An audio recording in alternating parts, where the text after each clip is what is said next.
कालच्या लेक्चरमध्ये आपण differential equation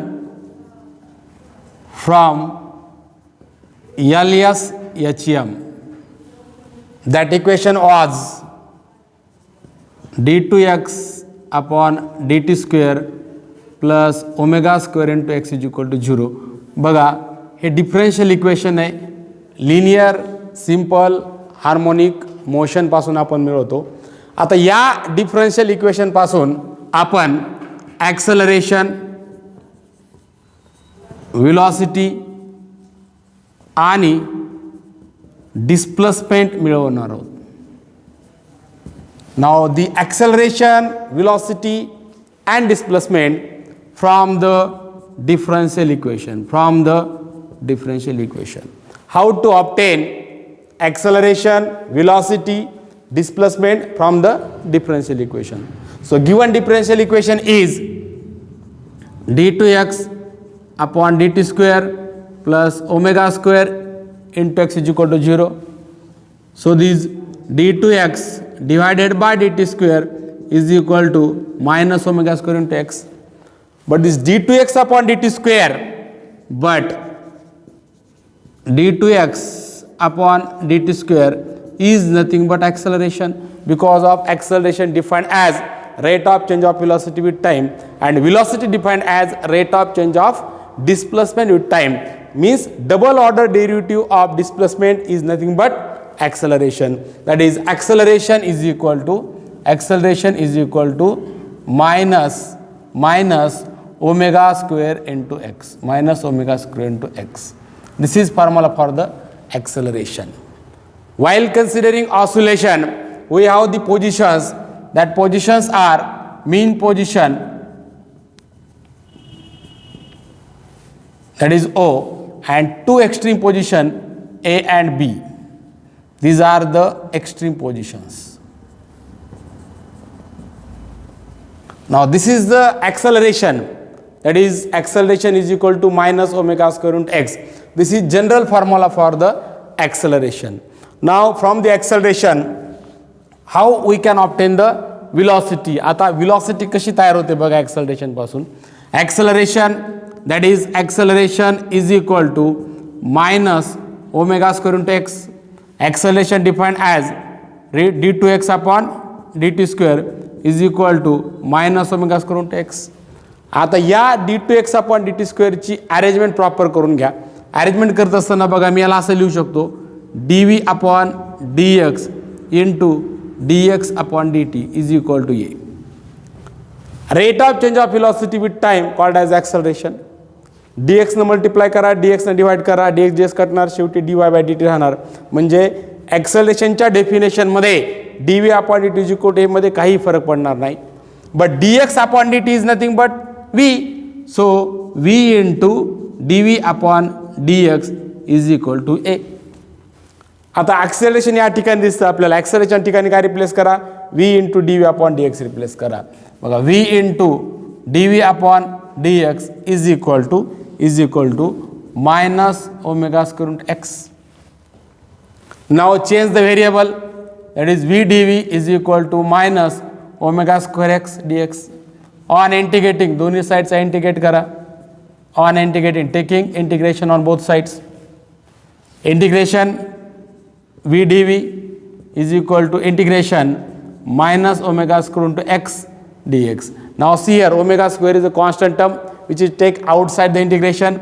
So v dv is equal to minus omega square x dx.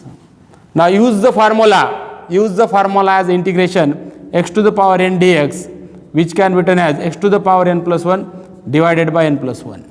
See here, v चा power 1, x चा power 1.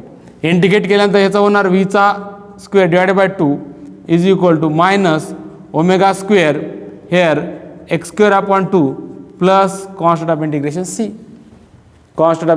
c. Now see here, constant of integration हा c आहे.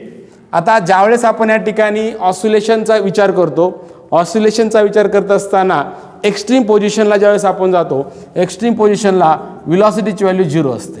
Extreme पोझिशनला व्हेलॉसिटीची value 0 असते आणि ती व्हॅल्यू जर आपण या ठिकाणी इथं पुटअप केली तर व्हीचा स्क्वेअर 0 होणार. 0 is equal to minus omega square into x divided by 2 plus C.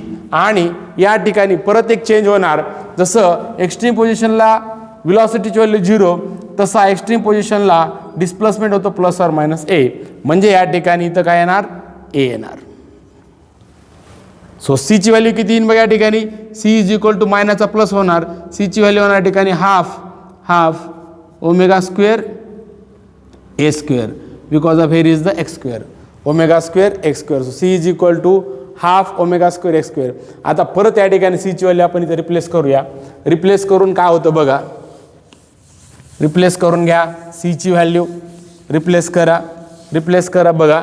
सीची व्हॅल्यू रिप्लेस केल्यानंतर काय होणार, v square is equal to minus omega square x square upon 2 plus half omega square A square, v square by 2 येतं या ठिकाणी बघा, v square by 2. आता 1/2 common काढा आणि कट करून टाका आणि प्लस टर्म अगोदर लिहा, मायनस टर्म नंतर लिहा बघा. V square is equal to omega square A square minus omega square x square, v square is equal to परत ओमेगा स्क्वेअर कॉमन घ्या, a square minus x square आणि वर्गमूळ घ्या, v is equal to plus or minus omega under root of a square minus x square. This is an expression for the velocity of the particle, velocity of the particle from differential equation which is obtained by LSHM, linear simple harmonic motion. याचा अर्थ असा होतो, linear simple harmonic मोशनमध्ये ज्यावेळेस particle हा displace होतो, particle ज्यावेळेस त्या ठिकाणी ऑसिलेटरी मोशन ऑसिलेशन परफॉर्म करतो त्यावेळेस त्या पार्टिकलचं असणारं acceleration minus omega square x आणि त्या पार्टिकलची असणारी velocity v is equal to plus or minus omega under root of a square minus x square. ही व्हॅल्यू फार महत्त्वाची आहे. आणि ज्यावेळेस आपण या ठिकाणी ऑसिलेशन टॉपिक शिकतो, ऑसिलेशन टॉपिक शिकत असताना त्याचे बेसिक पॉईंट्स फार महत्त्वाचे आहेत. याचं कारण असं, हा टॉपिक तुम्हाला पुढच्या अनेक टॉपिकशी कनेक्ट करायचा आहे आणि नीट 2020चा जर विचार केला तर या ऑसिलेशनला ए लेवलचे क्वेश्चन विचारलेले आहेत.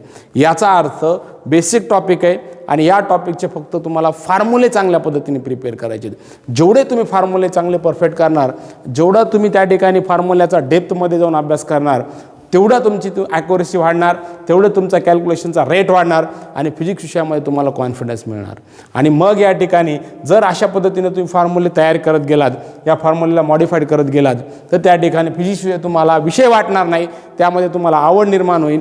आणि फिजिक्समध्ये जर तुम्हाला एकदा आवड निर्माण झाली तर या ठिकाणी केमिस्ट्री बायोलॉजी तुम्हाला सहजपणे येऊन जाईल आणि त्या ठिकाणी मग तुम्ही फिजिक्समध्ये आवड निर्माण झाल्यामुळं आणि फिजिक्स केमिस्ट्री बायोलॉजी 3 विषय सोपं झाल्यामुळं तुमचा नीटचा प्रॉपर स्कोअर सेट होईल आणि नीटचा प्रॉपर स्कोअर सेट झाल्यानंतर मेडिकलसाठी MBBSसाठी ॲडमिशन मिळणं सहज शक्य होईल.